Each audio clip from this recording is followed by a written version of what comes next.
Сәлем достар, қайырлы күн. Бүгін барлығы жақсы көріп, сүйсініп жейтін өте дәмді қытырлақ осындай картошка фри дайындайтын боламын. Бұл картошка фриді әсіресе кішкентай балдар өте қатты сүйсініп жейді. Кішкентай балдар жейтін болғандықтан мен бұны майда қуырмай духовкада пісіретін боламын. Міндетті түрде видеоны соңына дейін қарап, тіркеліп, өз пікірлеріңізді қалдырып кетіңіздер. Алдымен бірінші картошкаларымызды алып, ұзынша соломка етіп, жақсылап турап шығамыз барлығын.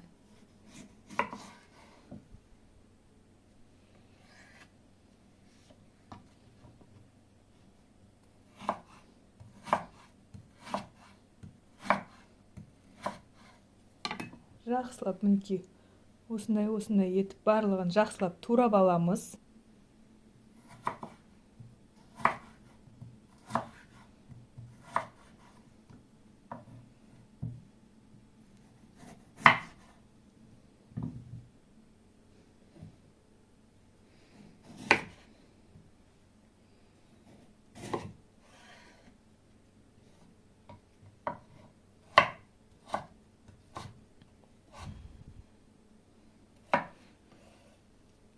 Турап болған картошкаларымызды бөлек бір ыдысқа салып отырамыз. Картошкамызды турап болғаннан кейін осылай салқын сумен жақсылап крахмалы кеткенше 2-3 қайтара жақсылап шайып алатын боламыз. Жақсылап суымыз тұнық мөлдір болып шыққанша 2 рет немесе 3 рет салқын суға жақсылап шайып аламыз. Шайып болған картошкамызды енді осындай қағаз сүлгіге жайып, жақсылап барлық суын кетіріп, жақсылап кептіріп алатын боламыз. Қағаз сүлгіге немесе матаға өздеріңіздің қалауларыңызша ең маңызды бастысы жақсылап осылай суының барлығын тазалап сүртіп аламыз. Осылай суының барлығын сүртіп болған соң құрғақ таза ыдысқа қайтадан барлығын салатын боламыз. Ыдысымызға салып алған соң дәміне қарай тұзымызды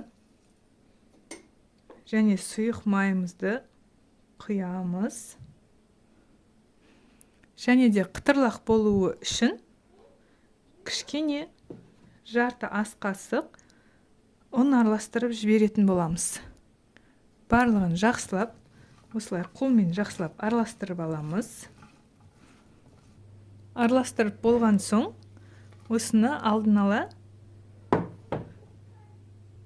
пергамент қағазы төселген противенімізге барлығын біркелкі етіп, жайып, салып шығамыз.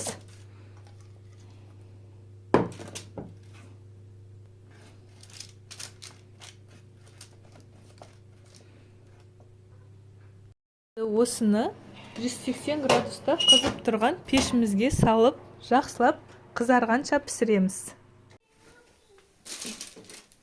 Мінекей қыздар, құрметті көрермендер, картошкамыз дайын, өте әдемі болып, қытырлақ болып шықты. Картошкамыздың пісуіне шамамен 20-25 минут уақыт кетті. Мінекей, өте әдемі болып шықты. Қытырлақ өте дәмді болып шығады. Міндетті түрде жасап көріңіздер. Сіздерге 100% ұнайды деген ойдамын. Ал ендеше сау болыңыздар.